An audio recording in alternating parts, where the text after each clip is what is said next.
Enjoyment Unlimited. Number one hit music station. This is Carnival Radio. Midday News.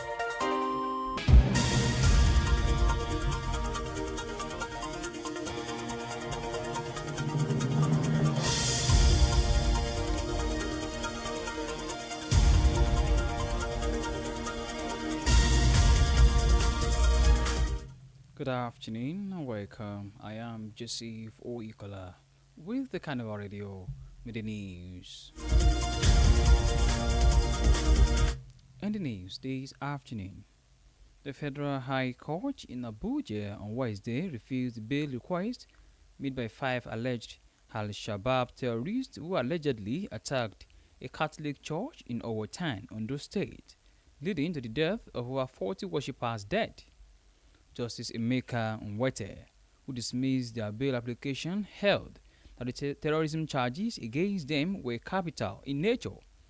The judge also held that they were accused of being members of a strong terrorist organization who may intimidate witnesses and influence and jeopardize the trial of defendants before the court. Delivering a ruling on the bail application, Justice Emeka Nwete upheld the argument of the Department of the State Services (DSS) that the evidence against the alleged terrorists was strong and cannot be glossed over. Meanwhile, the federal government has published Nigeria's new tax reform laws in the official gazette following President Bola Tinubu's assent on June 26. The announcement was contained in a statement signed by the personal assistant on special duties of the President, Kamaruddin Yusuf, on Wednesday. The reforms introduced 4 legislations: Nigerian Tax Act 2025, Nigeria Tax Administration Act 2025, Nigeria Revenue Service Establishment Act 2025, and the Joint Revenue Board Establishment Act 2025. The Gazette stated that small businesses with turnover under 100 million naira and assets below 250 million naira are exempted from corporate tax.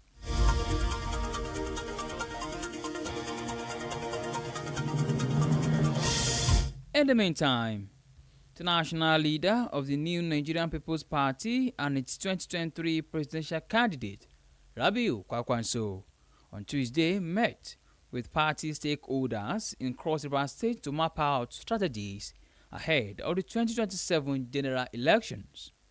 Speaking in Calabar, Kwakwanso urged party members to prioritize unity and strengthen the party's presence across the state.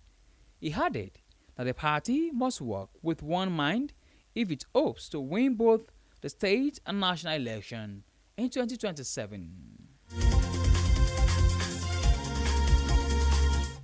On the foreign scene, Nepal's army has deployed patrols on the streets of Kathmandu as the Himalayan nation reels from its worst unrest decades. Fierce protests against corruption and nepotism spiraled into arson and violence on Tuesday. The Prime Minister resigned as politician homes were vandalized, government buildings torched, and parliament set ablaze. More than 20 people have died in the unrest since Monday. But the Gen Z groups spearheading the protests distanced themselves from the destruction, saying it was hijacked by opportunists. On Wednesday, Kathmandu's airport reopened and the capital was relatively quiet as most residents obeyed a curfew, but smoke was still rising from burning buildings. An interesting water sport. The duo of Sirai Dessas and Captain William Trust Ekong have been publicly singled out by Nigerian Football Federation (NFF) following the 1-1 draw with South Africa in 2026 World Cup qualifier on Tuesday. Super Eagles came into the game leading all 3 points to stand a chance of qualifying for the tournament, but they conceded in the 25th minute after Trust Ekong slid the ball into his own net. However, Nigeria leveled just before the break thanks to Kevin Bassey's powerful header. In a post-match statement from the NFF Director of Communications, Dr. Ademola Olajire, Desas, who was withdrawn at halftime, was hung out to dry. Other hands, Carnival Radio Media News. This news was brought to you from Carnival Radio News and Current Affairs Department, compiled by Elizabeth Tessie Okemkoko. I am Joseph Oyukola. Thank you for listening. Good night. Good afternoon.